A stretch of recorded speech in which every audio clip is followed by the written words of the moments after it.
Howdy guys, I'm back with more Mass Effect Andromeda. So I've made it to the Onion system and Jal is now a squad mate, so I'm ready to do another Codex video.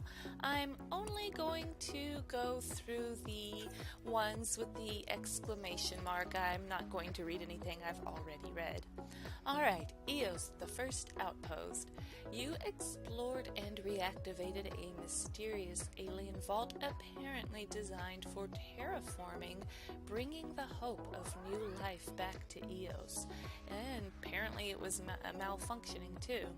In light of the Ket threat, you decided the outpost on Eos should devote all its resources to defending the initiative's foothold in Helios. So I got a choice between a scientific outpost and a military outpost, and I decided on a military one. With so many hostiles around, it just made sense. I still stand by my decision, even if I don't know if it was the best one. I mean, yeah, you need to be able to feed people, so a scientific one's important too, but you know, what good is having a bunch of farmers if they can't protect themselves and just end up dying over and over again, right?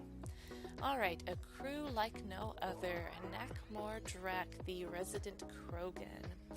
After earning Nakmor Drak's respect on Eos, he agreed to join your squad.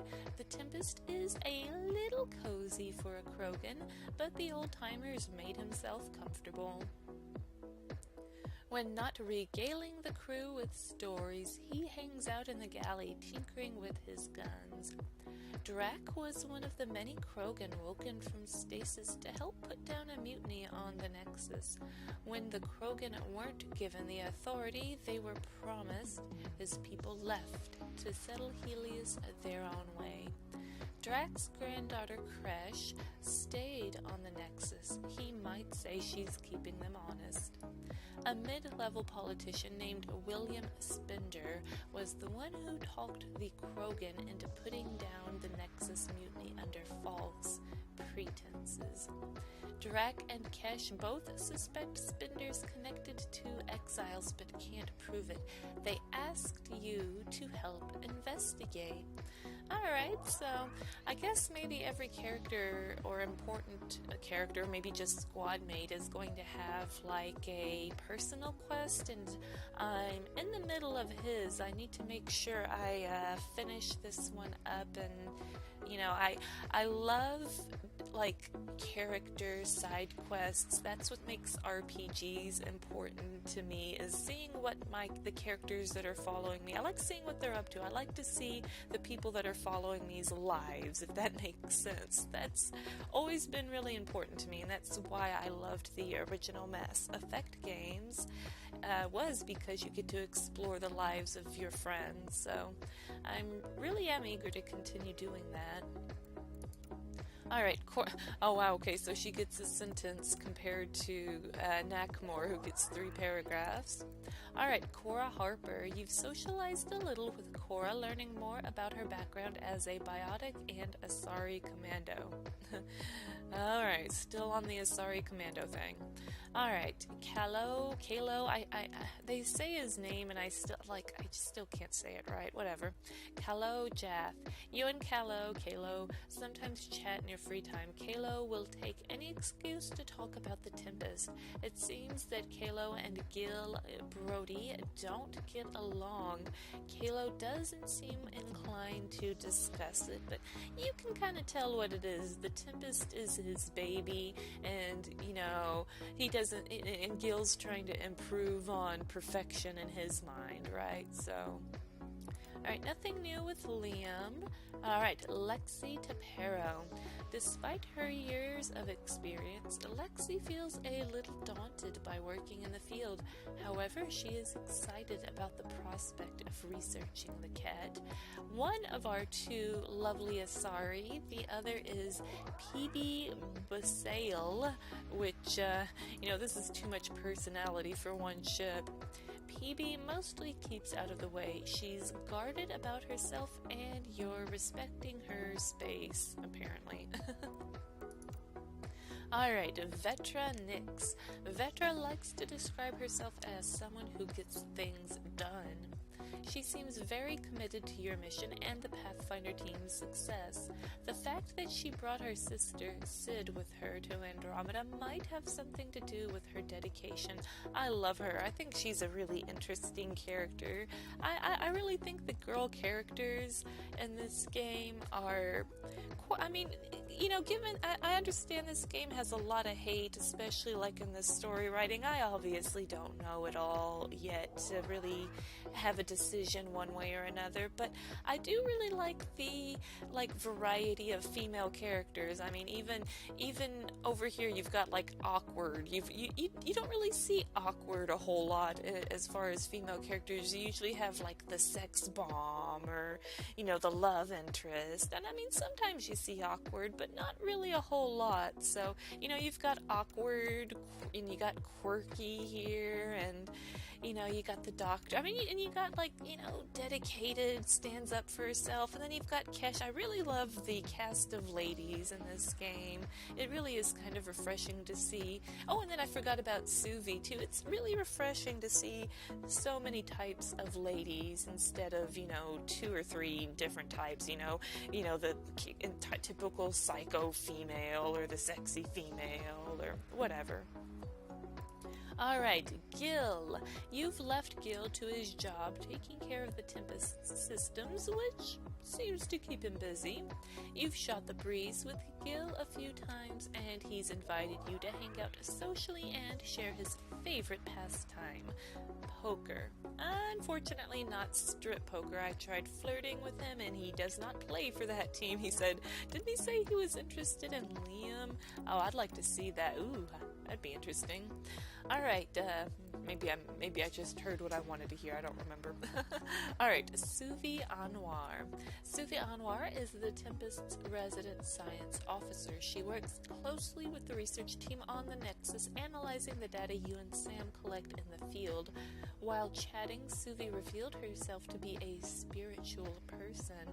You expressed your own similar feelings on the matter. Suvi appreciated finding someone of like mind. I really like the spiritual ladies, and I've kind of been getting more into the whole spiritual, I'm kind of starting to buy into it a little bit, and so and I've noticed that in some of the other games I'm playing too. So I don't know if you can have like a romance with non-squad mates in this game. I'm not really sure how the romance is. I know in Dragon Age Inquisition, I think you could have romances with people outside of your playable party. So I'm thinking I can probably actually have a romance with her. So I might try to get with that, but I don't know. I really love this new cuddle bug. I don't even know what he's supposed to be, like a little big sweet big-eyed worm man. I mean, the eyes get me. It's the eyes, those big giant sad eyes. It just melts my frosty heart. Alright, Jal Amadarav. Jal Amadarav has joined the Pathfinder team. His good intentions to help you gain the trust of the Angara seem sincere. However, he's keeping you at arm's length for now, and it seems that you'll need to gain his trust too, which, fair enough, I'm willing to do that, especially for those big sweet eyes. Alright, I guess I've got some new stuff with Ryder here.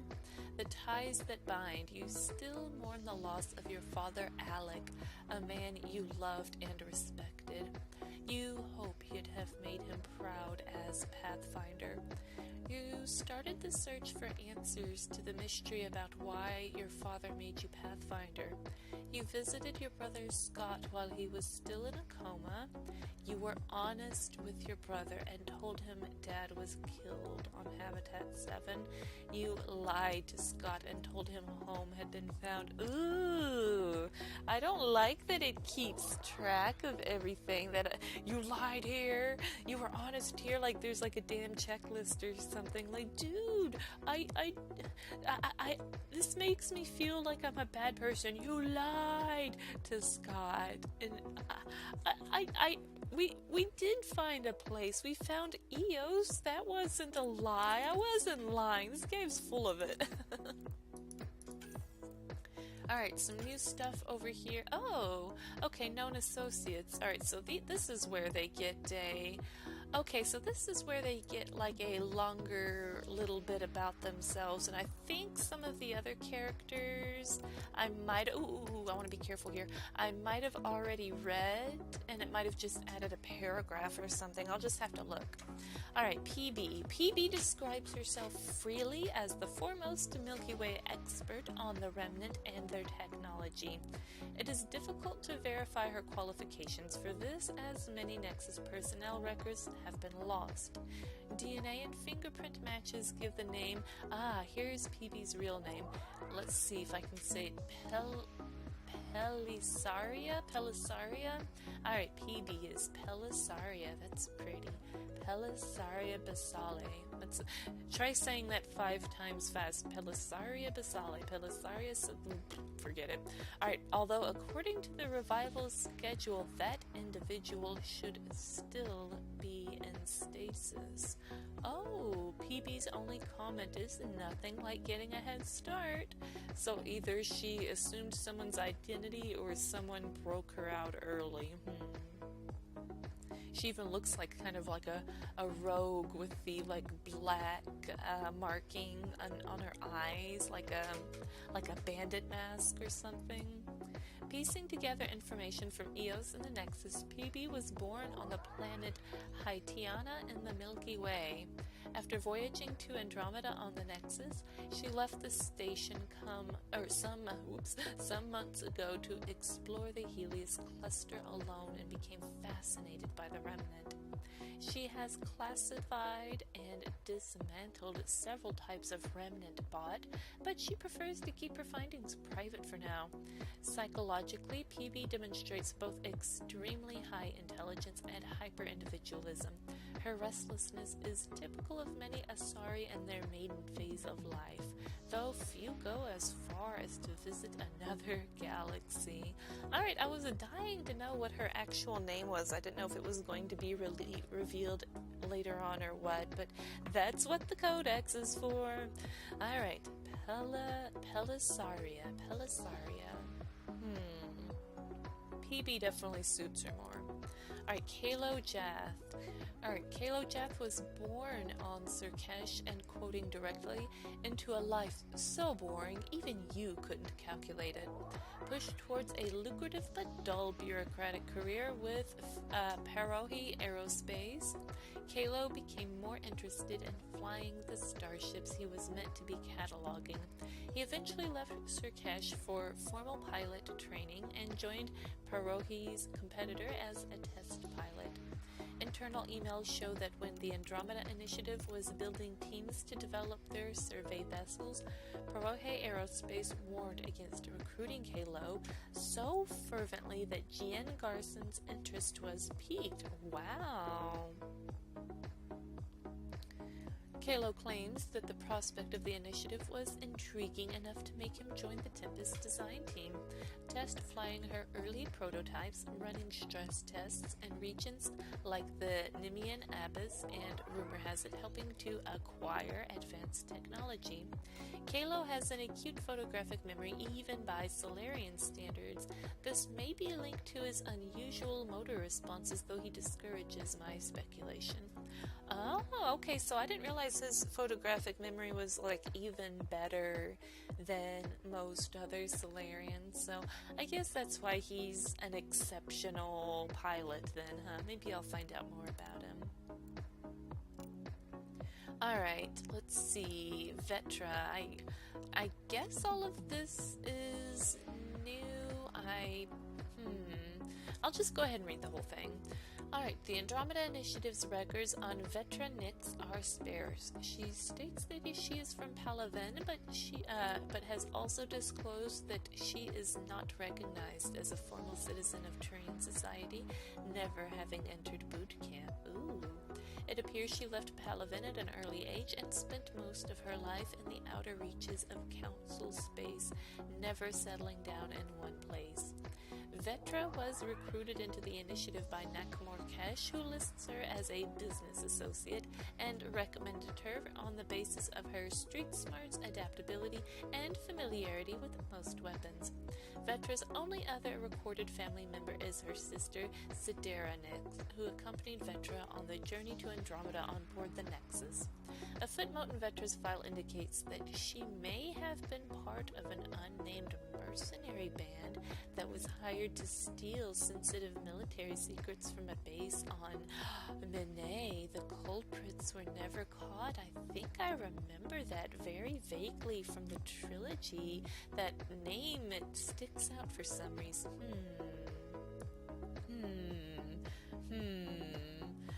I feel like there's like a connection there that I'm not quite seeing. Maybe that's why maybe that has something to do with not entering boot camp. Alright, Gil Brody. Technical Officer Gil Brody is Chief Engineer aboard the Tempest. After traveling to Andromeda aboard the Nexus, records show that Gil was woken from stasis roughly a year ago to assist with construction efforts before prepping the Tempest itself. There are no records of Gil's early life. He explains he was an undocumented street kid from one of Earth's megapolis cities. Though unschooled, Gil likely showed a remarkable aptitude for mathematics and spatial reasoning, since at 10 he often broke into a local scrapyard to dismantle and repair destroyed shuttle engines. In time, he was caught and sentenced to a steady job. Well, he must have been Canadian. He broke into places to fix things. Gil's mechanical expertise eventually drew him off-world to numerous colonies across the Milky Way. His unconventional work drew the attention of Vetra Nix, who agrees she was always on the lookout for new contacts. Vetra claims she persuaded Gil to join the initiative. Gil claims he won Vetra's initiative clearance in a poker game and exchanged it for a guaranteed seat along with his friend Jill. He remains an invaluable member of the Tempest crew. Guess we might find out more about Jill later on or something. Gosh, I guess we have a real spectacular group here aboard the Tempest. Oh, whoops, I went down too far. Alright, Lexi Tapero. Although young by Asari standards, Lexi Tapero, I feel like I read that already, but alright, Lexi Tapero is regarded as one of the most skilled doctors in the Andromeda Initiative. Born on the crime-ridden space station Omega, Lexi began her medical career by stitching up her father, a Turian bouncer at the Afterlife nightclub where her mother was also employed as a dancer. Oh boy, isn't that just the lifetime story of the year a woman became a doctor, born to a dancer mother and a bouncer Turian father. In her screening interviews, Lexi states her parents' dream was for her to get off this rock and live a life worth talking about. Following her parents' wishes, Alexi left Omega to continue studying medicine as well as psychology on the Citadel, where she eventually met Harry Carlyle. Carlyle convinced her to join the initiative as the Hyperion's physician. Although there was some confusion around assigning an Asari to the human arc, Alexi's credentials and expertise in alien anatomy quickly silenced any concerns. By her own admission, Alexi is a workaholic. On or off the table, I have had a hard time not dissecting people, figuratively, of course. One of her many goals in Helios is to improve her bedside manner and to learn to appreciate the moment. Alright, so Nakmor had a little exclamation mark, but I accidentally ticked it, so... Alright, as verified by Nexus records and his own claims, the Krogan mercenary Nekmor Drek is among the oldest beings to join the Andromeda Initiative. He originally traveled on the Nexus along with many other members of Clan Nekmor, but left after the Nexus uprising. Born on Tuchanka around 700 Common Era. Oh my! He's much older than I thought he was. So wait a minute. So he did go into stasis then. So it's... So like... Okay, so the years he was in stasis, does that count? No, I guess that doesn't count. I guess you can't go ahead and just lump another 600 years onto his age, because I guess that doesn't really count, does it? But, geez. Alright. Born on Tuchanka around 700 Common Era, Drak was a young warrior when the Krogan rebellions began in earnest. He and his Krant accounted for over 200 kills, which Drak claims includes 3 of the then newly founded Council Spectres. After the Solarian-designed Genophage ended the rebellions, various bounties and military bulletins showed Drak chose a new path as a pirate and soldier of fortune for whatever conflicts came his way. Over centuries of fighting, multiple injuries required several of his limbs and organs to be replaced with cybernetics. Eventually, Drak says his search for one last horizon brought him to Andromeda. Drak did not travel alone. He accompanied most of his clan to Andromeda, including granddaughter Nakmor Kesh and clan leader Nakmor Morda. Kesh and Drak maintain a close relationship, exchanging regular messages no matter where their duties in Helios take them. Now that's something else I really like about this game, is that Andromeda's not just full of, young, bright-eyed hopefuls just yearning for adventure, but you've got a mix of middle-aged and older people too, and especially in the case of Drak, who's, as it says here, like one of the oldest, Krogan ever. He's one of the oldest beings, among the oldest beings to join the initiative. Yeah, and I think that's great because it's like it shows you that even someone that lives a very, very full life can still yearn for more, that they still have more to live for. Like, the old man's not settling down yet, and it's kind of nice to have a grandpa around. Now, I think I might have accidentally tapped one of these. I think this looks all pretty old, like old information.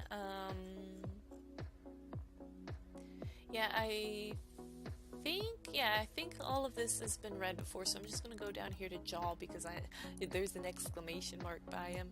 Alright, my newest friend, Jal Amadarav. Jal Amadarav is a trusted member of the Angaran Resistance, who was chosen to join the crew of the Tempest to observe and assess us. With our contact with the Angaran species in its earliest days, Jal is, thankfully, forthcoming on the subject of himself and his people.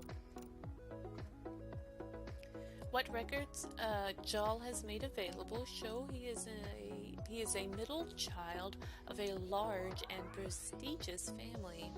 He was raised by multiple mothers, apparently customary for Angara, listening to tales of his family's heroic deeds and scientific discoveries from a young age. Oh, wait a minute. Multiple mothers. Whoa. Okay, that makes sense because another Angara that I talked to was sad that she only had like 18 siblings or something. So I guess, do they take multiple wives or so? I don't know anything about these people yet. That's why I'm reading the Codex. That's what I'm finding out. And just reading this has got me raising my eyebrows like, multiple mothers. Alright, at 16, so hold on, when it says 16, is that how many times his planet Aya has rotated his star, or is that 16 in Milky Way years? Like, I mean, I feel like it's a little unfair to assign an age here, just be like in his teenage years. He followed in his grandmother's footsteps, which grandmother, to fight against the Ket, joining the organized Angaran resistance as a tracker scout and extremely skilled sniper. In time, Jal established himself as Ephra's trusted lieutenant. Though I only have a small baseline for Angara, voice, stress, and body language analysis suggest Jal feels familial pressure to achieve his own heroic status. Jal himself says only that everyone needs their own story. So he's got pressure from his family to do well. Poor little guy. I really like him. I feel like I'm just going to be bringing him with me everywhere. Alright, a few new things here on the Nexus. Nexus Pathfinder HQ. The Pathfinder headquarters on the Nexus is designed to record and celebrate the achievements of the initiative's Pathfinders while also providing the space for them to relax and regroup when off duty. The Pathfinder HQ is not normally open to the general populace, but Director Tan has permitted guided tours since Arc Hyperion's rendezvous with the Nexus. The Pathfinder's HQ preserves mission-significant items, mineral samples, and planetary surveys. If and when the initial settlement phase is complete, the Pathfinder HQ will contain a historical record of the Pathfinder's efforts to colonize Helios. Meanwhile, Director Tan has established his offices here as part of his duties in overseeing Pathfinder operations. Alright, I get a historical record, woohoo! Alright, Nexus Hydroponics. The Nexus's original encounter with the Scourge caused heavy damage to the station. Reports show that hydroponics suffered the brunt of the damage. Great, deepening the resource crisis. In response, Dr. Elliot Camden, the new lead of hydroponics, requested that plants be distributed throughout the station to prevent similar losses. Well, that just seems like common sense. Like, I mean, you know, we can literally travel through galaxies, but you can't think, we should probably spread stuff around in case things go sideways in one part of the ship. According to station resource allocation, hydroponics currently accounts for 38% of the Nexus's water ice consumption. After undergoing reverse osmosis to remove heavy metals, the water is divided into reservoirs for each plant variety and a macronutrient mix is added. VI systems constantly monitor the pH, temperature, and dissolved solids count of those reservoirs. The flora in hydroponics was chosen by crop varieties and oxygen yield. While most of the Nexus's oxygen comes from electrolysis, its plants improve overall air quality. Psychological reports also show a marked improvement in station morale since hydroponics' recovery. Nature is important. You know, people that have a connection to that, they need that, right? And the air and everything's important too. Alright, cultural exchange. The cultural exchange was created to support the Andromeda Initiative's principle of peaceful exploration in the new galaxy. Given the high likelihood of contacting sentient alien life in Andromeda, the exchange was designed to educate and inform local species about the history and intentions of the Milky Way settlers. The hope was to avoid any misunderstandings which could lead to suspicion or hostilities, and instead foster an air of cooperation beneficial to us all. Well, that's also nice and everything, but now we've got these boneheaded Ket chasing us down everywhere we go. But at least we made friends with the losing side of the Ket. I'd rather be on the winning side, but it is what it is. Alright, Nexus Helios News Service. As Milky Way species work to establish themselves in Andromeda, gathering and disseminating accurate information about galactic events in the public interest has fallen to the fledgling Helios News Service. Novice journalist Davis Carr came to Andromeda to report and learn under a seasoned editor, but when Carr's mentor was reportedly killed in the Nexus uprising, he was forced to set up the official source of news on the Nexus largely by himself. HNS operates with an arm's-length agreement and partial funding from the Andromeda Initiative, a model similar to some national news services in Earth's past. This has raised questions among some colonists about the service's potential bias, though Carr stresses that if HNS has an agenda, it is to hold initiative leadership accountable while chronicling a new era of space exploration. Exactly. I mean, especially when you can sit here and be behind the scenes with all of the Nexus leadership, I definitely, or initiative leadership, I think there's nothing wrong with keeping them accountable. Alright, my girl, Nakmor Kesh, overseer of the Nexus's initial design and construction phase in the Milky Way. Nakmor Kesh is currently superintendent of the station. She has oversight of the Nexus proper, maintaining systems, integrating any returning arcs, and continuing construction efforts. She is also considered a senior figure in Clan Nakmor, despite the departure of the majority of the Krogan from the Nexus. Kesh herself describes her role as Fixer-in-Chief. Kesh was born on Tuchanka back in the Milky Way. She claims she was considered frail as a child, but an attentive upbringing by her grandfather, Nakmor Drak, allowed her to flourish. Unlike many of her kind, a younger Kesh made ample time to read, sparking her early interest in engineering and civil construction.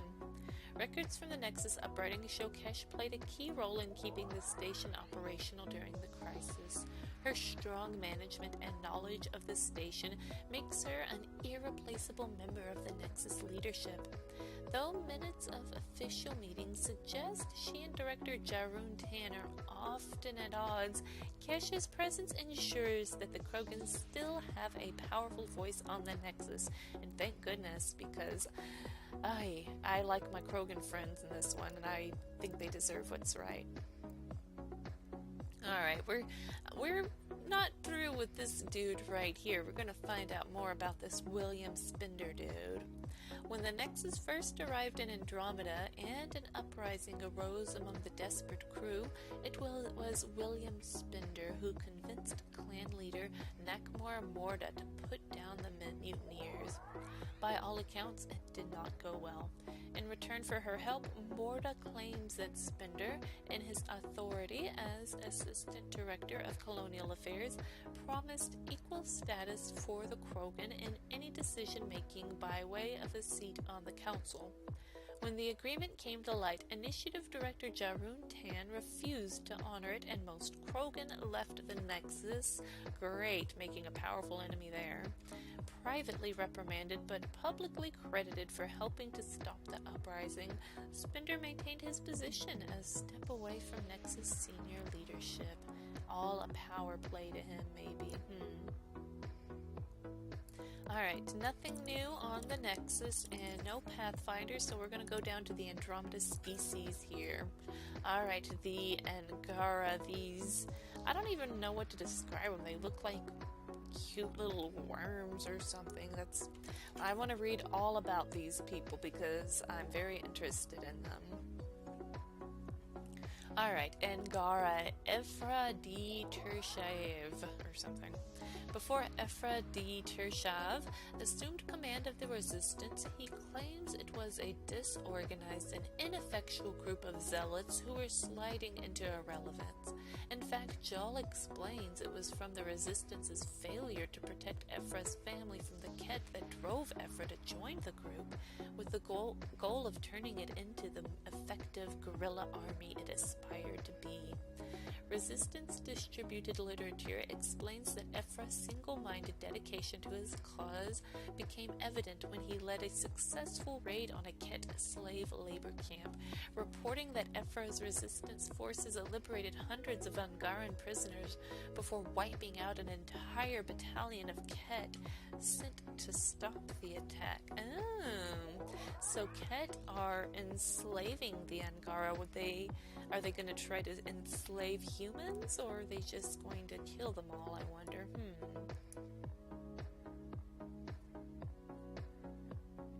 Alright, according to Jal, Efra is feared by his resistance subordinates and respected by Angaran leaders, but he remains an isolated individual.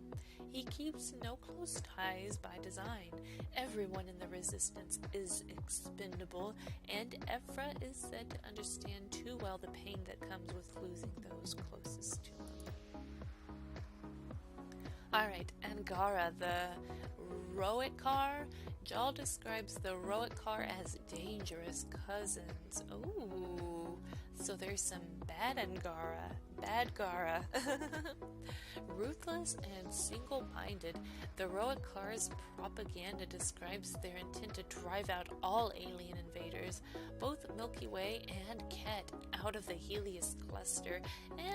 Even these people, I can't say I blame them. Even if they hate me, and they don't want to, be friends and I have to fight them, I can't say I blame them. I after experiencing the Ket, I'd want to drive out everything alien from my system too. The Roitkar were founded by Aksul, a charismatic Angara who once studied with the Moshe. Jal explains that Aksul was captured by the Ket and held in a forced labor camp for over a standard year, while the resistance could not risk a rescue. Though he survived, Aksul was embittered against the resistance and alien life. Upon his escape, he recruited young Angara and disaffected resistance members into an independent force named after the fearsome soldiers from Angaran mythology, the Roitkar. The arrival of the Nexus, portrayed as further invaders by Aksul, provoked the Roitkar past breaking point. They are now engaged in full-fledged guerrilla operations against all non-Angaran inhabitants of the cluster. The Angaran resistance officially disavows the Roitkar, but family and political interconnections complicate any organized opposition to them. Ooh, well gosh, I guess this is what I can look forward to as I progress through the Jal part of the game here. I'm going to have to fight some of the some of these cute Angaras, and it's not going to be pretty. I don't know if Jal's going to be willing to put them down either. Alright, Angara, the Resistance. The arrival of the Ket stunned and then divided the Angara. As described by Jal, infighting was used as a means of conquest by the Ket, but the presence of a common enemy eventually galvanized the Angara to work together. The various resistance groups merged into the organized Angaran resistance roughly 5 years ago under Efra D. Tershav's command, supported by prominent families and determined to stop their Ket oppressors. The Resistance's headquarters are on Aya.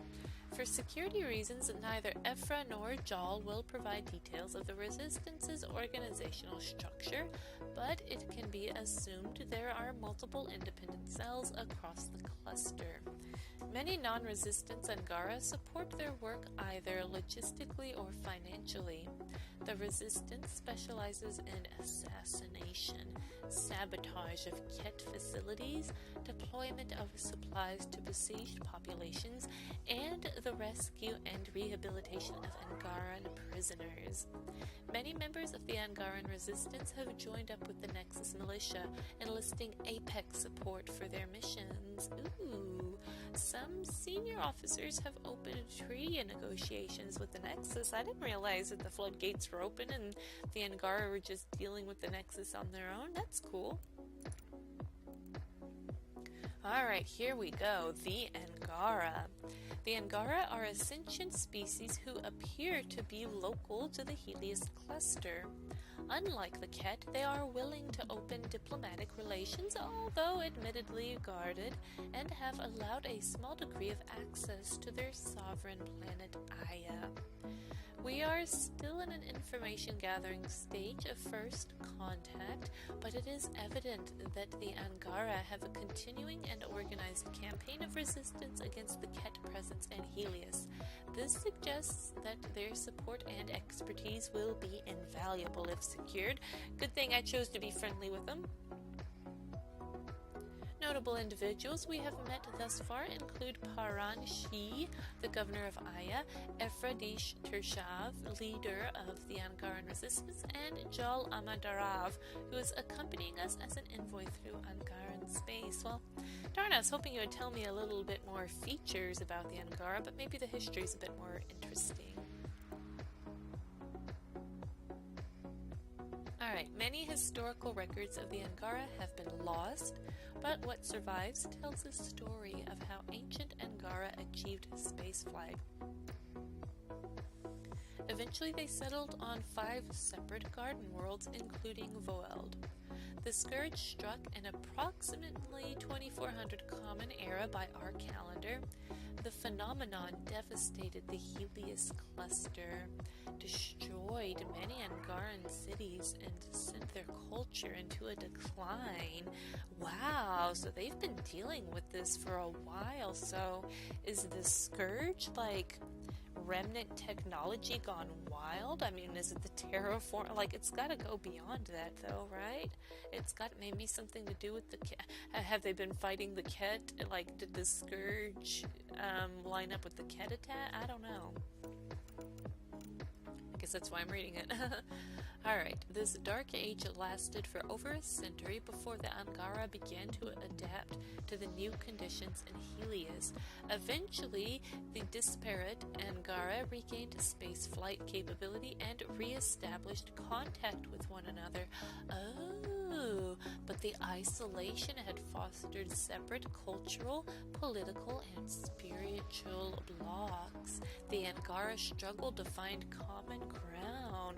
That makes sense. 100 years completely cut off from one another.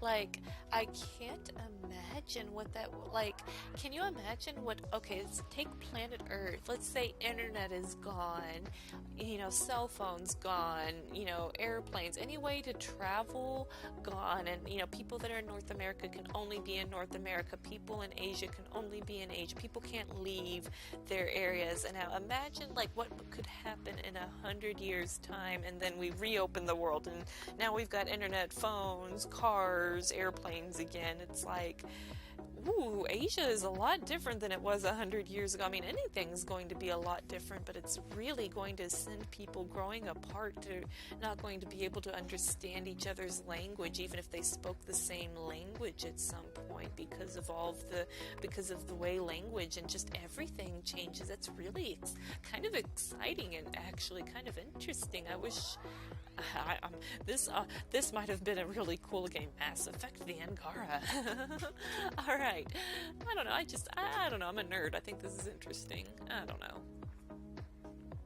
Alright, the struggle was ongoing when the Ket arrived the Ket arrived 75 years ago. Okay, so the scourge has been going on for, like, way longer than this whole Ket thing's been going on, so I feel safe in saying that the scourge and Ket maybe aren't related. Hell, maybe the Ket are thinking that, you know, we're all responsible for the scourge, and that's why they're kicking our butt, right? I don't know. Maybe this whole game is just a big misunderstanding. Alright, so the scourge struggle was ongoing when the Ket arrived. Well, yeah. The struggle was ongoing when the Ket arrived 75 years ago. The Archon exploited their disparity and began a brutal conquest of the Helios cluster. Ironically, as several Angaran historians point out, a common enemy provided the impetus to unite. Today, the Angara continue their efforts at reconstruction and resistance. That's so cool. Gosh, okay, so the Angara I'm going to meet on the other planets coming up here are going to be like way different from one another than is what I'm expecting.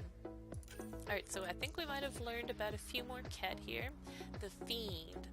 Fiends are monstrous beasts with a heavily armored carapace. Unlike the stealthier wraiths, fiends are besieging units that attack head-on, scattering enemy forces and destroying entrenched enemy positions. They attack non-ket without appearing to need orders. Some scientists believe fiends respond aggressively to an absence of ket pheromones or similar cues. Ooh, weird. They look ugly too. A fiend's carapace is permeated by dense cartilage that makes it both strong and flexible, and acts as a shock absorber for incoming fire. Preliminary study of their nervous system suggests that nerve transmission is dampened above a certain pain threshold, allowing a fiend to detect injury but not be slowed by it. Reports of fiend encounters are often accompanied by casualty lists, and the militia advises that only a well-armed and organized team should handle a fiend at full rampage. Yeah, this guy was pretty rough to deal with. I'm not really looking forward to... Actually, I'm kind of looking forward to when I get to deal with another one because it was actually kind of a fun fight.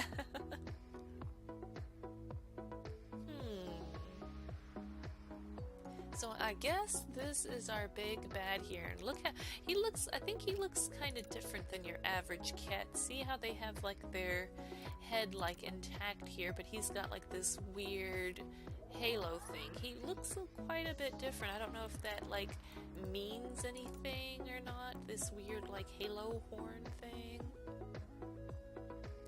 Man, like, okay, so what if the ket had been like the Angara, and what if they had been reversed, and the ket were the good guys, and the Angara were like these baddies that were, you know, running everyone down and attacking and enslaving everyone? It's like, they're so ugly compared to the big, cute, big-eyed or worm people, whatever they are. I don't know what to describe them as. They look like little worms with arms. I don't know. But gosh, I mean, like, this dude's ugly. Like, no matter how, I mean, even if he was a good guy, this is a hard dude to love. Alright, the ket present a mysterious but ever-present danger in the Helios cluster. As the militia struggles to gather any details on their plans or motivations, rumors have reached the nexus of the ket's leader, a powerful military commander known as the Archon. This Archon is said to command the ket from a dreadnought out in unknown space and is only rarely sighted planetside. Thus far, these sightings are always at remnant dig sites or ket-controlled remnant structures. The Archon's interest in remnant remains unexplained, but intelligence gathering continues. So he's searching for something too, but what is it? Alright, the ket Anointed. The ket soldiers known as Anointed appear to be of similar caste to the Chosen, infantry equipped with light armor. Anointed, however, wield heavy plasma cannons, making them a rallying point for other ket forces, and shield themselves with kinetic barriers against splashback. A barrage from an anointed's plasma cannon can shred through enemy barriers and severely damage ground vehicles. Communication intercepts suggest that Anointed assist in coordinating chosen squads and act like an NCO role. It is unclear if the term Anointed refers to a senior rank amongst the chosen, or if Anointed are part of a separate division within the ket infantry. So, sounds like it's worth taking those dudes out first. And here's our chosen. Chosen are the frontline soldiers of the Ket, encountered on multiple worlds as support for other Ket combatants. They are equipped with assault rifles that fires plasma-surrounded projectiles and light armor that allows them to move and deploy rapidly. Though their biology is still under investigation, they are capable of surviving in hazardous environments without protective gear. Maybe they're just expendable or something. Maybe they don't care to keep these people alive even. While quick to defer to more senior individuals, that would be the anointed, chosen appear to be disciplined and loyal soldiers, undeterred even by biotic attacks or heavy ordnance. They present a continuing risk to unarmed outposts. The name Chosen was interceptive and tentatively translated from Ket communications. Oh, so we're not just giving them names because it sounds cool. This is actually translated. If accurate, its significance is unclear since these are clearly the Ket's baseline infantry. Oh, yeah, maybe there is some kind of brain, mind control where he's maybe the Ket, you're chosen, you get to serve in glorious battle and die for the glorious leader, and it's like a good thing to them. I don't know. Alright, the Ket Wraith. Nicknamed by the Initiative Scouts unlucky enough to encounter them, Wraiths are war beasts, capable of adjusting their carapace pigmentation to blend into their surroundings, so I've noticed. This ability lets them stalk an enemy over distances unseen or cause sudden disorder in enemy ranks, flushing targets to be picked off by other Ket forces. When attacking, Wraiths leap and strike with impressive jaw strength that can puncture ceramic armor. Wraiths present an interesting study to Nexus scientists. Initially believed to originate from the same homeworld as the Ket, since they have similar physical characteristics, Wraiths show clear genetic similarity with other feral creatures sighted across the Helios cluster. I feel like if you look into the Codex enough, all of the answers in the game are there, you just gotta put them together, and I don't know what pieces I'm missing. That's really interesting that it shows genetic similarity with other feral creatures. Why? Are the Ket just all genetically modified and created? Alright, Andromeda Wildlife Overview. The nature of life in the Andromeda Galaxy was debated at length by Milky Way scholars. Many Milky Way species show convergent evolution, upright bipeds of a certain height and atmospheric tolerances, leading some to theorize this pattern might give some evolutionary advantage, despite counterarguments by Hanar scientists. Interestingly, the Ket and Angara continue to fit this pattern. Just about the Hanar, I guess, are the Elcor not there? Well, yeah, they're not bipeds, so the Elcor not there yet. The wildlife and flora encountered in the Helios cluster have adapted to the presence of the scourge, evolving epidermal layers or carapaces that can cope with ambient radiation, or in the case of some plants, successfully feeding off it. Many use bioluminescence to attract prey or as a threat or mating display. Okay, so that's really interesting. Things have evolved carapaces, and the Ket can run around, the scourge fairly unprotected. I'm thinking that the Ket are maybe somehow manufactured or heavily modified. There's definitely some kind of genetic modification, or maybe that's how they're tied to the remnant or something. I'm not really sure what it is I'm not putting together here, but that's another clue, I think. Alright, concerns were raised around the ability of Milky Way species to consume proteins from Andromeda, so seed banks formed a significant part of the Ark's cargo. We now know if it's safe to consume food grown or hunted here, though enzyme supplements are recommended and have become a social norm at mealtimes. Wow, that's such a crazy thing to think about, like seeds more precious than anything at all because there's no way for anyone to eat. Like, man, if you screw up a seed and can't grow something, that hurts. Man, okay, the remnant. Ooh, bunch of stuff here. This is gonna be good. Maybe I'll learn something. Alright, remnant interfacing. Remnant technology requires careful reactivation dubbed interfacing, a process Alec Ryder and I first developed on Habitat 7. Using glyphs, dense data packets of remnant code, a working understanding of their language, and the interface capabilities of a Pathfinder implant, I can help you trigger or control remnant technology from appropriate locations. Interfacing, that still just sounds like space magic to me. I guess I need to finish reading it though. Interfacing is the only way to activate certain remnant technologies such as monoliths. Scans and surface damage suggest that the Ket have repeatedly attempted to activate these sites by other, increasingly desperate methods without success. Bang, there you go. There's the whole story of the game right there. This Archon dude saw me successfully interface with remnant technology, and he's butt salty because he can't figure out how to do it, and now he's going on an epic quest to drive me out of the galaxy. I mean, or maybe he's trying to ask and the Ket don't have any concept of manners and it's scary and we ran away. I mean, maybe he's just like, come here now and show me how to use your remnant technology over a taco bar. You know, I don't know. Maybe he's really friendly and he's really scary and...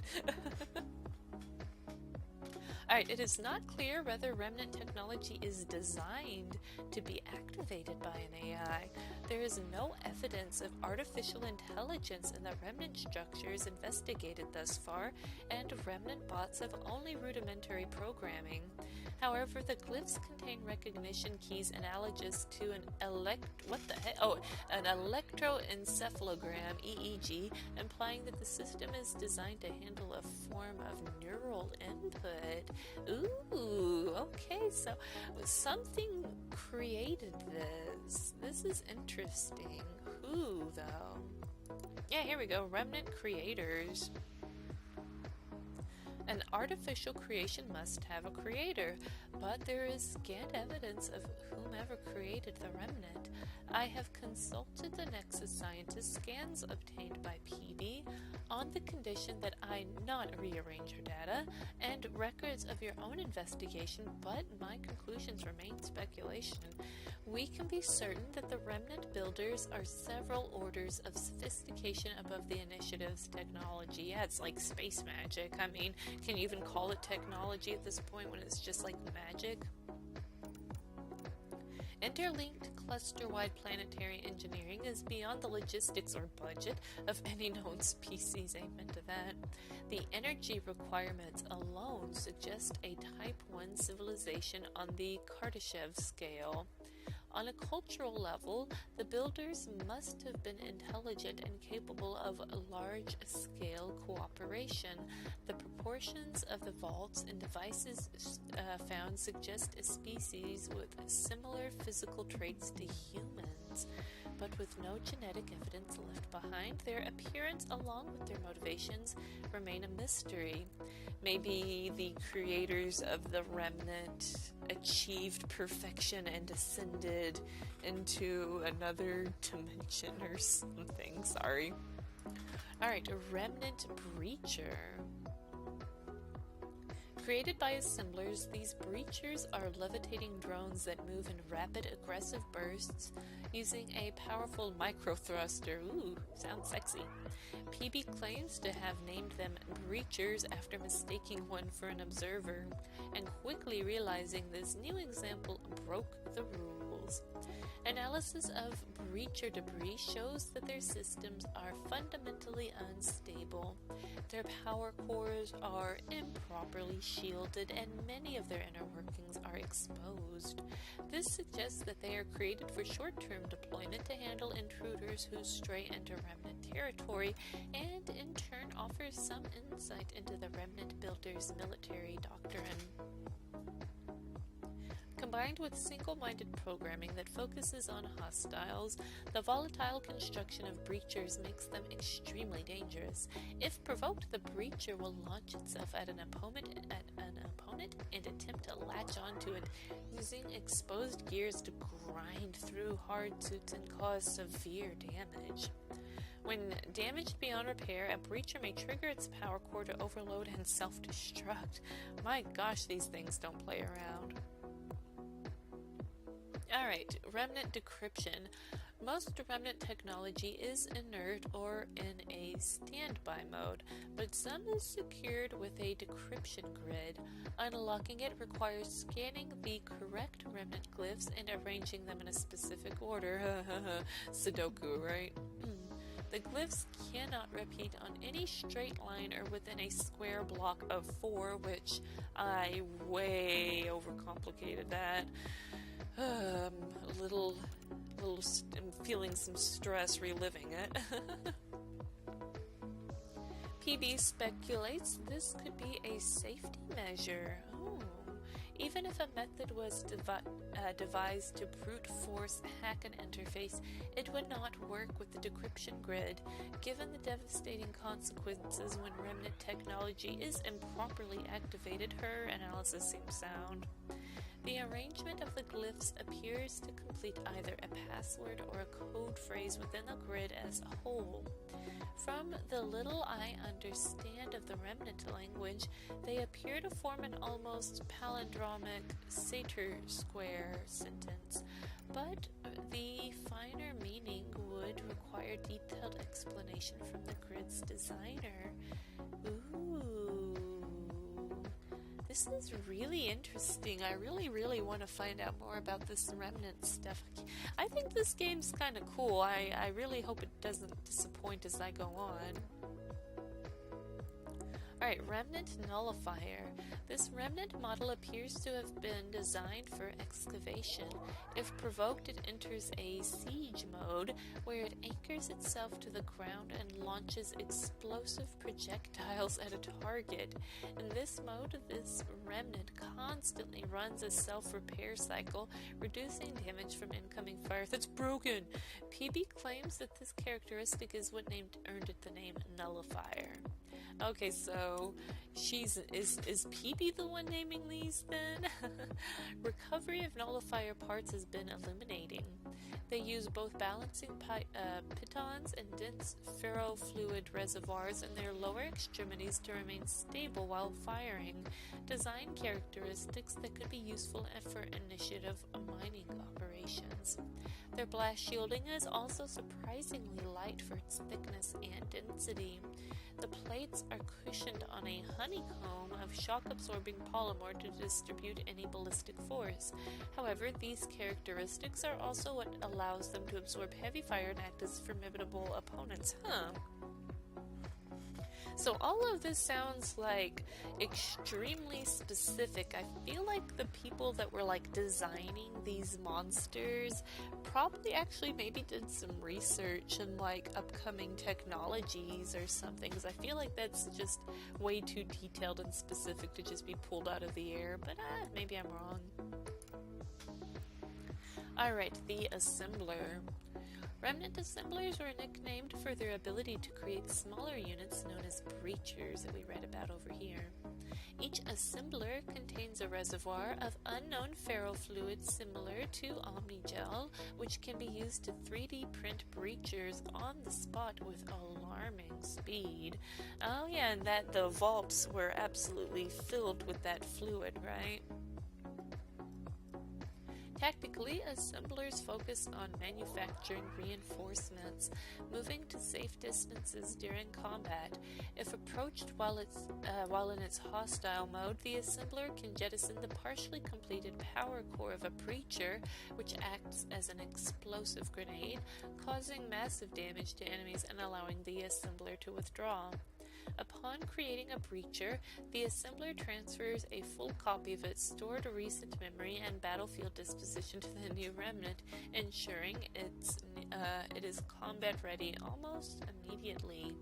This capability means the assembler is constantly branching and partitioning its memory in preparation without loss of data, an interesting characteristic that may be useful in future artificial intelligence designs.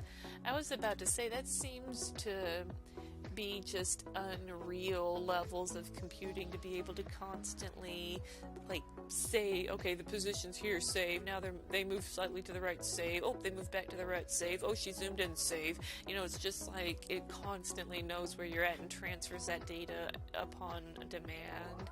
So this is some wicked advanced technology. Alright, the Remnant. I'm actually going to come back to that one because I think that one's going to be a really exciting one to read last. So I'm going to go back to this Observer here.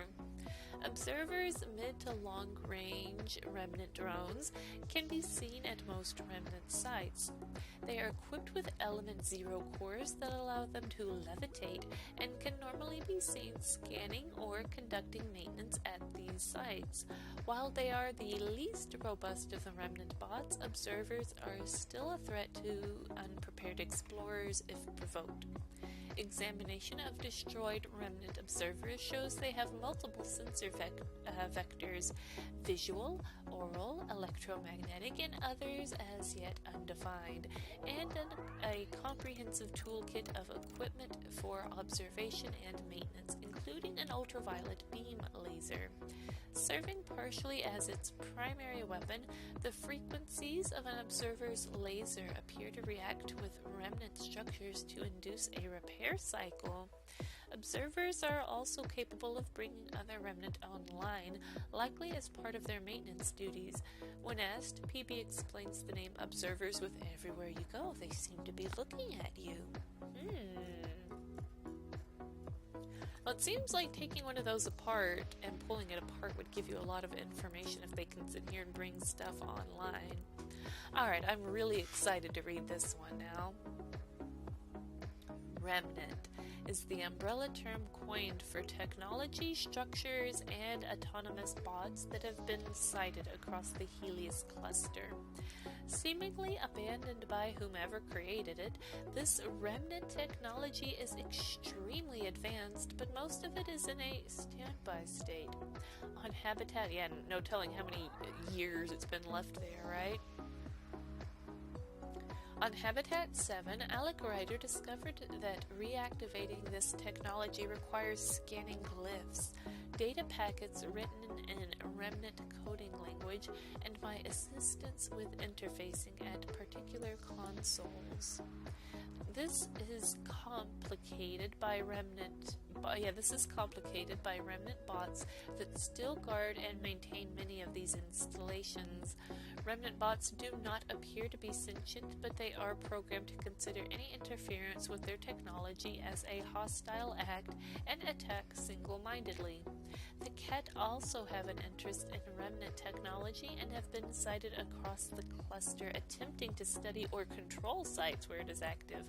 Evidence suggests the Ket have not developed a reliable method of interfacing, and they want my reliable method of interfacing, and they're so scary. Alright, few more things to look at here. Planets and locations. Aya is an animality, beast. It's not Mortal Kombat, babality, animality. Okay, Aya is an anomaly. There we go. Aya is an anomaly in the Helios cluster, a lush planet where a remnant site appears to be active. Maybe the anomaly is it's the only one that has a vault working the way it's supposed to, and everything else is like blue screening of death, and that's why they're making atmosphere issues or something. I don't know. Alright. It is a sanctuary for the Angara, the only known sentient species local to Helios, and guarded fiercely against outsiders. This is helped by Aya's position relative to Helios's black hole, whose gravitational lensing effect makes Aya harder to detect. Ooh, I didn't realize that they were so close. Well, I guess they are. I sure as hell wouldn't want to be close to a black hole. Oh well, maybe it's a good thing in this case. The Scourge also makes the approach to Aya extremely dangerous for untrained pilots. Scans indicate numerous Ket wrecks lost in the Scourge nearby, picked clean by Angaran salvagers. Ooh, so the Angaran's going to have a lot of information on the Ket, and they're going to be able to help us a lot once I help them. Aya is also the headquarters of the Angaran resistance movement against the Ket, whose leaders advise Aya's planetary governor, Paranchi. Director Tan has ordered that Aya is not only to be considered sovereign territory, but a military power. While the Tempest and its crew were allowed to visit peacefully, the Nexus is advising extreme caution to other potential visitors and ordering the distribution of early contact guidelines.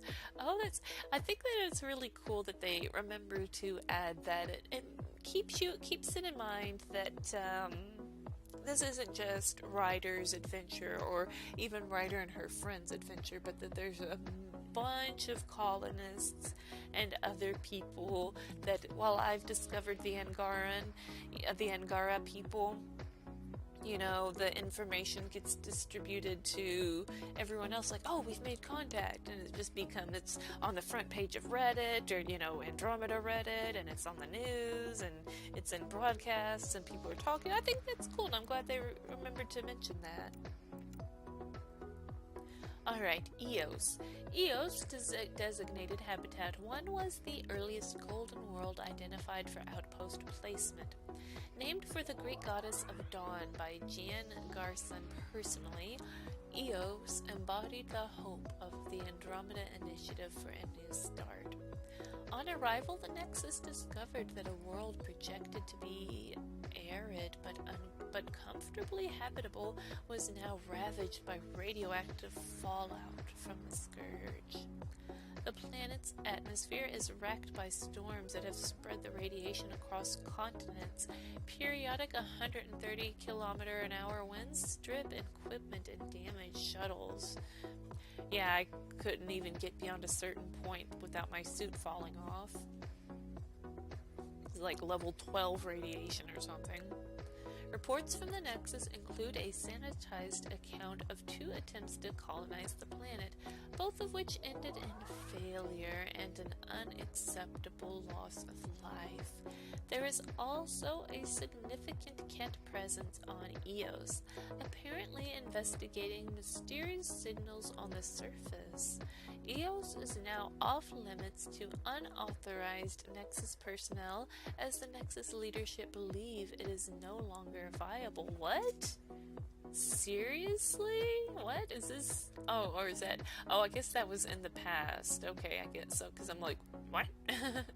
Activating the vault discovered below Eos's surface has had a dramatic and immediate effect. Radioactive particles are being stripped from the atmosphere by unknown means, and the resulting temperature changes are calming Eos's high winds. The planet's moisture levels are already showing improvement. Prodromos, the first Pathfinder established outpost, has been founded in Fairwinds Basin with Mayor August Bradley in charge. The Nexus is broadcasting footage of departing colonists and the new conditions on Eos across all communication channels. Alright, black hole H012 Ketos. At the center of the Helios cluster is a black hole, a huge star that has collapsed into a region of space-time with gravitational effects so powerful that even light cannot escape. This example is believed to be a Kerr black hole approximately 12 stellar masses in size, and appears to have absorbed additional mass from nearby systems. Our scientists believe that the radiation released from the creation of the black hole may explain the abundant element zero found in Helios. Ooh. In the Milky Way, study of black holes was still in its infancy. The forces around the event horizon typically destroy probes before they can transmit their data. Oh my gosh, it's so creepy. This black hole presents a unique opportunity to study even at a remove. For study even at a remove. All right. The original ASARI surveys of Andromeda called the black hole Ardat Heklas Demon's Maw. Initiative charts refer to it as H012 Ketos, after the mythological sea monster that intended to devour the Princess Andromeda. Oh gosh, I feel like this black hole is going to be like more important just because of all of the crazy names they give it. Is like the creator of the like remnant going to be living deep within the heart of this black hole somehow, and possibly, I don't know. According to their scientific journals, Angaran astronomers call the black hole Harange, roughly the Fisher's lure, for the observable effect it has on comets and surrounding systems. The gravitational lensing effect of the black hole has allowed the Angara-controlled planet Aya to go largely unnoticed by the Ket. Continued observation has shown interesting interactions between the black hole and the scourge. There is evidence that some of the scourge's mass is being drawn into the black hole, causing continued currents in the phenomenon. Our scientists have suggested that without the black hole, the scourge phenomenon might have been even more hazardous. Maybe the scourge is some kind of like ladder out of the black hole then, if that's the case. Would that work? I don't know. Alright, gonna look through some of these tech stuff under the research and development. Alright, technology, materials. Crafting new weapons, armor, and equipment requires a variety of materials. Though there are strange new isotopes and ores in Andromeda, our scientists have identified familiar elements. Heavy metals such as iron, cadmium, and nickel are used in construction and heavy manufacturing. Their density makes them useful for armor components and ammunition blocks. Many light metals, including silicon, beryllium, magnesium, and aluminum, are resistant to corrosion and invaluable for computer components, heat sinks, and high conductive electrical wiring, while lithium has both engineering and medical applications. Titanium, a transition metal, is eagerly sought after for starship construction. Vanadium improves steel quality and is used in the aerospace industry. Noble metals, including platinum, copper, and iridium, are rare and valuable in the Milky Way. They are often used in high-quality electronics or machine parts that require high precision. Minerals like graphite used to manufacture carbon nanotubes and carbon fiber and fluoride for high precision scientific lenses are more common but equally useful. The initiative pays well for more hazardous materials. Uranium is used in weaponry and nuclear-powered facilities, while Element Zero has applications in multiple fields: heavy industry, starship engines, jump jet components, or even as an ingredient in many advanced medicines, to name a few. Gosh, I can't believe they're still using uranium as dangerous as it is. Well, I guess Element Zero is pretty dangerous too. Alright, technology, weapon and armor mods. Andromeda Initiative equipment is designed to be modular and adaptable to any situation. Weapons and armor in particular are built with the understanding that they will be customized multiple times in the field over their operational lifetime. Gun modifications can be purchased from appropriate locations or recovered in the field. Each weapon's targeting computer also contains an adaptive integration VI that analyzes a mod-on installation, adjusts the weapon's balance and heat sink requirements and ammunition block accordingly, and sends a list of any additional components to the user's Omni tool for manufacturing. The process typically takes only a few minutes. Alright, the Research Center. A research center is a research and development platform normally assigned to outposts and some select initiative starships. Advanced manufacturing capabilities, small-scale manufacture, and information processing allows the research center to develop new technology and build it almost on the spot. They are also used to build powerful augmentations that enhance the capability of equipment. Given the initiative's current limitations, bandwidth and resource allocation to research centers is carefully monitored. The Nexus underlies the importance of new discoveries by rewarding scans and information gathered via a point system. Commonly referred to as research data points, these can be used for access time at research centers to discover or create new blueprints. Okay, so there's at least an actual in-game reason for why you can't just research everything at once. Alright, settling Helios. Technology, forward stations. Automated forward stations are part of the initial wave of exploration or colonist deployment.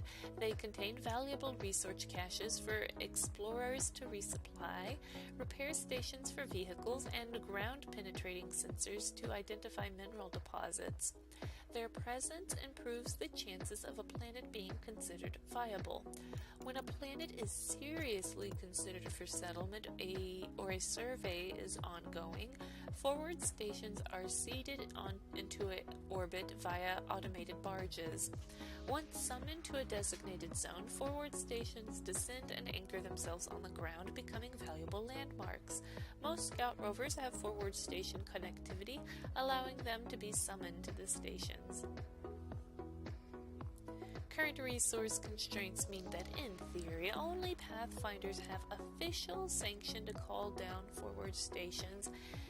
In reality, reports show that enterprising colonists or unscrupulous scavengers have been known to hack the signals to raid the stations for supplies. Naughty, naughty. Alright, technology mining.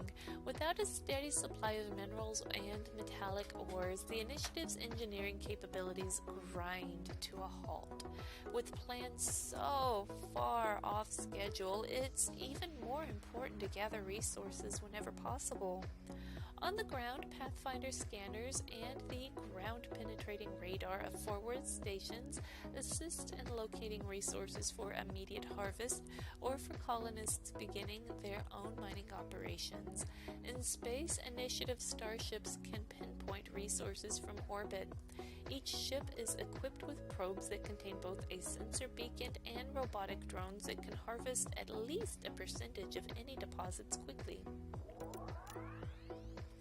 The Nexus has relied on asteroid mining for the raw materials to support the construction efforts, which yield heavy metals and platinum.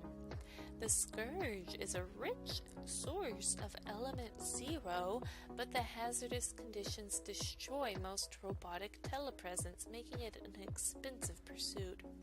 Most prospectors look on nearby planets for jettisoned rock and debris from the Scourge, which often contains ezo deposits. See, if the Scourge is primarily ezo, it's gotta be manufactured, it's gotta have a purpose. Alright, technology, terraforming. Terraforming is the science of making planets more viable for life. Soft terraforming involves the introduction of bacteria or ocean algae to bind toxic gases or adjust a hostile ecology. Hard terraforming is often conducted on arid planets with a thin atmosphere, using the impact of a comet or an asteroid to warm the planet before introducing microbial life. This process can take centuries. Terraforming even a barren planet often involves significant financial and ethical hurdles because everything and anything is adaptable, and everything that's adapted to live in these environments, they're just sitting there doing their thing like, I'm a desert bug just chilling out being a desert bug, yay. And then someone comes and terraforms and desert bug dies and can't live anymore because there's no more desert, but at least all these other people can live, but desert bug doesn't get to live. Alright, the Andromeda initiative has the capability for terraforming, if necessary, but is limited by the time frames involved. Yeah, it just said it took centuries. Well, it might be centuries before you would have gotten a pathfinder to make you find you a path. You might as well have gotten started. The Golden Worlds surveyed from the Milky Way were intended to support quick colonist deployment, with second-tier candidates identified for potential terraforming later. If the remnant fault on Eos is intended for terraforming, as evidence shows, its function is unprecedented. The ability to effect change on a global scale in such a short time defies our understanding of planetary science, and not only that, but it's somehow connected to this scourge thing, or maybe it isn't. Maybe I'm misinterpreting it, I don't know. Alright, so all done in there. Last thing is the ships and vehicles, which not really my most favorite exciting thing to read. Oops, I guess I'm starting here, sorry. Well, maybe it's got something good in it this time. Alright, the Tempest technology. The Tempest required a number of experimental technologies to accommodate the unique requirements of a Pathfinder team. Its planetary surface imaging, for example, uses photosensitive and radar/LiDAR emitting microsatellites that coordinate with the Tempest's router back to SAM-node. I then conduct simulated scientific and probability studies on the data before presenting the Pathfinder with a summarized analysis, typically in 0.5 seconds. Oh, look at you, humble brag. No one likes a humble bragger. The Tempest's computer network presented interesting challenges. As most Milky Way computer systems have anti-AI safeguards built in, the Tempest's network had to be designed from scratch to accommodate my interaction with the ship's systems. Firmware bridges inspired by studies into Geth networking technology allow me to temporarily interact and augment sensors, communications, and the ship's navigation array. Oh great, so this is all based on Geth technology. Not a bad idea, said no one ever. Let's get out of here. Danger, Will Robinson, danger. Alright, given the desire to reduce mass without sacrificing safety, the electrical charge from the Tempest's capacitors is used to keep the ship stable via prototype, piezoelectric vibration reduction PVR technology. When the ship's superstructure is bent on vibrations, such as during atmospheric reentry or complex flight maneuvers, piezoelectric elements receive an electrical charge that bends bulkheads to the opposing direction, reducing vibrations and smoothing the ship's flight path. That sounds fancy. Alright, let me go back over here to this horrible thing that I keep calling the Mako, but it is in fact called the Nomad.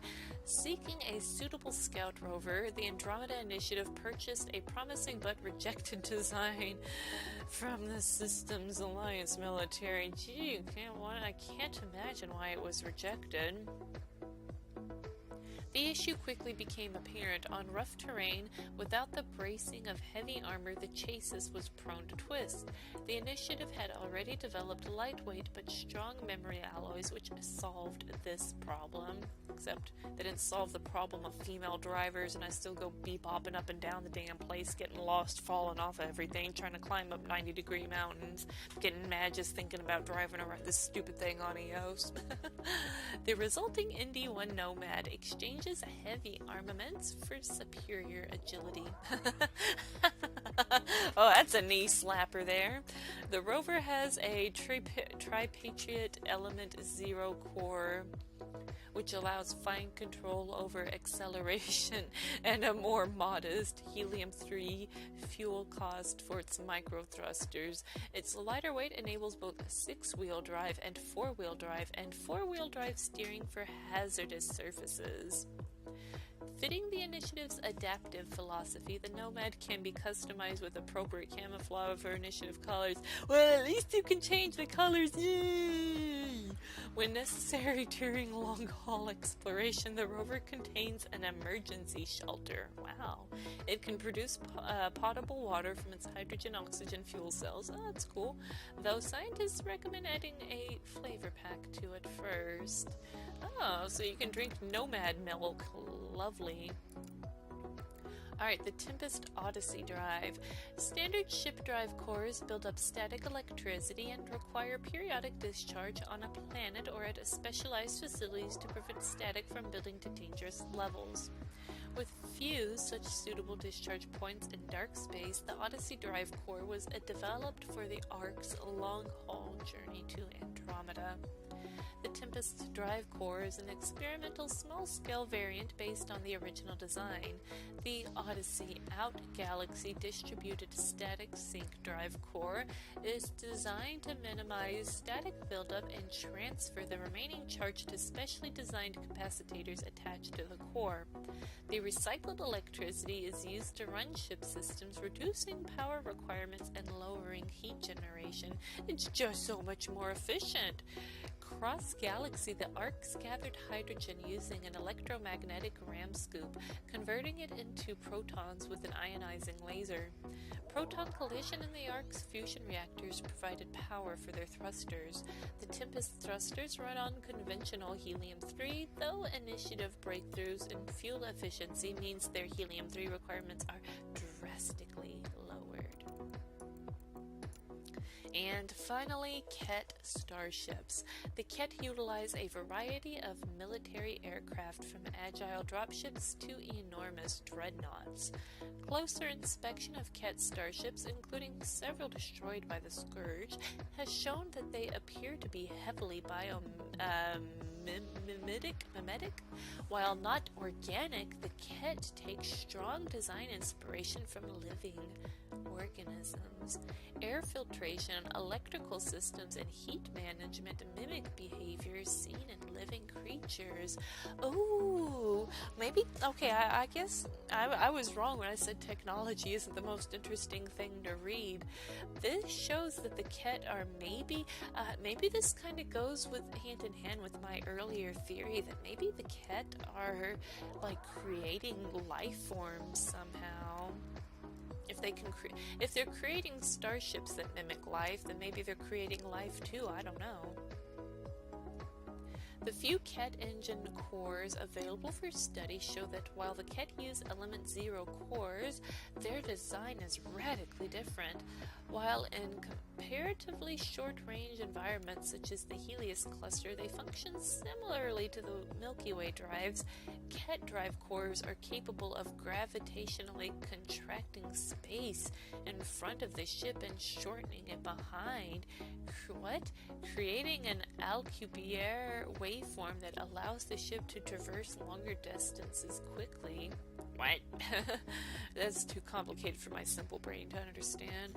This design feature compensates somewhat for the lack of long-range mass relay transport in Andromeda, though these drives are highly inefficient by comparison.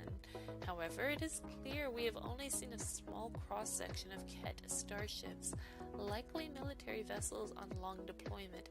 More scientifically advanced starships may exist elsewhere, and pretty much guarantee that they do now after reading that. Alright guys, all caught up on my Codex now. I'm ready to continue my journey in the Onaon system, and oh, look at my new outfit. Aren't I just fierce and adorable with my Blasto top on? Alright guys, well thanks for listening to me react to the Codex and for just listening to it in general. Appreciate you guys, and now that my throat is nice and hoarse, I'm gonna go ahead and be done, and I'll see you guys with an actual Mass Effect video soon. Thank you guys for watching, and bye for now.